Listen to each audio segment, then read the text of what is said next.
வாழ்க வையகம், வாழ்க வையகம், வாழ்க வளமுடன். குரு வாழ்க, குருவே துணை. மாதம் ஒரு மாற்றம் நிகழ்ச்சியில் இணைந்துள்ள சகோதர சகோதரிகள் ஒவ்வொருவருக்கும் உலக சமுதாய சேவா சங்கத்தின் ஸ்கை யோகா ஆன்லைன் குழு சார்பாக குருவின் நினைவில் நின்று வணக்கங்களையும் வாழ்த்துக்களையும் தெரிவித்துக் கொள்கிறோம். மாதம் ஒரு மாற்றம் நிகழ்ச்சியிலே 3வது மாதம் 26வது நாள். மனிதர்களில் பலருக்கு சந்தோஷம் என்பது திணை அளவு, துக்கம் என்பது மலை அளவு என்பதை அனுபவபூர்வமாக உணர்ந்துள்ளனர். ஆறறிவு படைத்த மனிதனுக்கு மட்டுமே உச்சநிலை மகிழ்ச்சி, அதாவது ஆனந்தமாக வாழ தேவையான அறிவையும் ஆற்றலையும் இயற்கை கொடுத்திருக்கிறது. அந்த அறிவை வெளிக்கொணர்ந்து எல்லோரும் ஆனந்தமாக வாழத்தான் நம்முடைய முன்னோர்கள் மகான்கள் 4 விதமான யோக பயிற்சிகளை கொடுத்திருக்கிறார்கள். முதலிலே பக்தி யோகம், நம்பிக்கை. முழு கடவுள் நம்பிக்கை இருப்பவர்களுக்கு எந்த துன்பம் எப்படி வந்தாலும் கடவுள்தான் கொடுத்திருக்கிறார், இதை கடவுள் பார்த்துக்குவார் என்ற சரணாகதி இருக்கும் பொழுது அவர்களால் ஆனந்தமாக வாழ முடிகிறது. ஆனால் இன்றைய தற்கால விஞ்ஞான உலகத்திலே இந்த பக்தி யோகம் கொஞ்சம் நீர்த்து போய் கொண்டிருக்கிறது. அதற்காகவே நம்முடைய முன்னோர்கள் ஞான யோகத்தை கொடுத்திருக்கிறார்கள். நம்முடைய அறிவை கூர்மையாக்கி நம்முடைய அறிவு நிலையை உயர்த்தி எல்லாமே இறைநிலைதான் என்ற உணர்வின் மூலம் ஆனந்தமாக வாழக்கூடிய வழிமுறைகள் தான் ஞான யோகம். 3வதாக நம்முடைய ஞானத்தின் மூலம் தெரிகிறது கோபப்படுவது தவறு என்பது, ஆனால் கோபப்படாமல் இருக்க முடியவில்லை. ஆகவே இங்கே ராஜயோகம் என்ற 3வது யோக பயிற்சியை கொடுத்திருக்கிறார்கள்.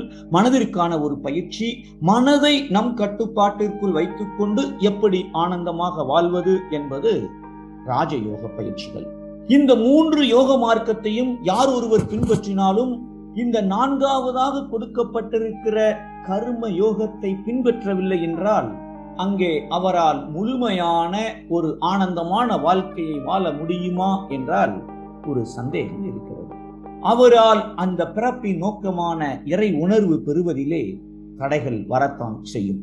இந்த கர்ம யோகம் என்பது நாம் ஞான யோகத்தில் புரிந்து கொண்டது மட்டுமல்ல, பக்தி யோகத்தில் நம்பிக்கை வைப்பது மட்டுமல்ல, ராஜயோகத்தின் மூலமாக ஒரு தவமோ தியானமோ செய்வது மட்டுமல்ல, நாம் வாழ்க்கை சூழலில் எப்படிப்பட்ட செயல்களை செய்கிறோம் என்பதுதான் கர்மயோக வழிமுறைகள்.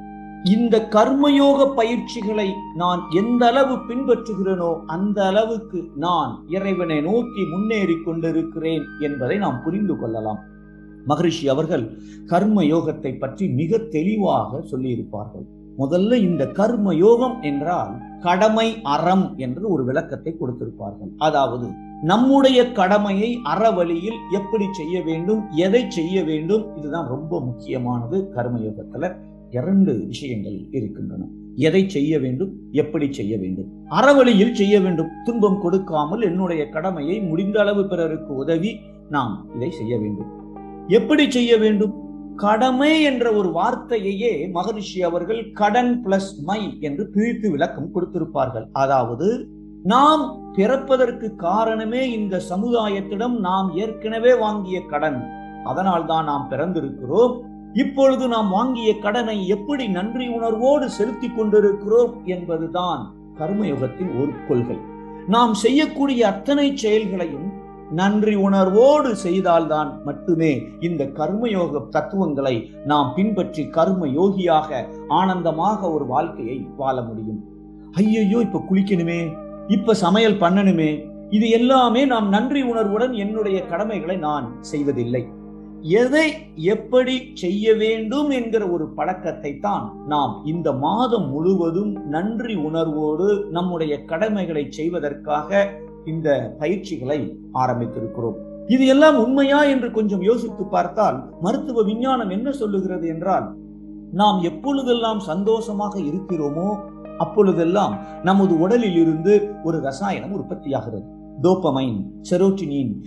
ஏதோ ஒரு காரணத்திற்காக, சூழ்நிலையின் காரணமாக என்னுடைய மனதிலே ஒரு துன்ப உணர்வு வந்துவிட்டது, அப்செட் ஆகிவிட்டோம். அந்த நொடியிலே நமக்கு யாரோ செய்த உதவியை நன்றி உணர்வோடு நாம் நினைத்தாலே போதும், இந்த டோபமைன் என்ற ரசாயனம் உற்பத்தி ஆகிறது. மனம் உடனே சந்தோஷமாக மாறிவிடுகிறது. தேவை என்ன என்றால், நாம் எப்பொழுதெல்லாம் துன்பமாக உணர்கின்றோமோ அப்பொழுதே நமக்கு யாரெல்லாம் நன்மை செய்தார்களோ, இன்ஃபேக்ட் துன்பம் செய்பவர்களே நம்முடைய கருமையத்தை தூய்மை செய்வதற்காக அதை கொடுத்துக் கொண்டிருக்கிறார்கள். நன்றி உணர்வோடு வாழ்க வளமுடன் என நினைத்தாலே போதும், அங்கே இந்த ரசாயனம் உற்பத்தியாகிறது என்று மருத்துவ விஞ்ஞானம் சொல்லுகிறது. நம்முடைய மனம் சந்தோஷமாக இருந்தால் நம்முடைய செயல்களில் என்னென்ன கடமைகளை எப்படி செய்ய வேண்டுமோ அது சிறப்பாக செய்துவிட முடியும். நம்முடைய உறவுகளாக இருக்கட்டும், நட்புகளாக இருக்கட்டும், குடும்பத்தில் இருக்கக்கூடிய சந்தோஷமாக இருக்கட்டும், நம்முடைய குழந்தைகளுடைய நலனாக இருக்கட்டும், அனைத்தும் நமக்கு மகிழ்ச்சியை தரக்கூடியதாக அமையும்.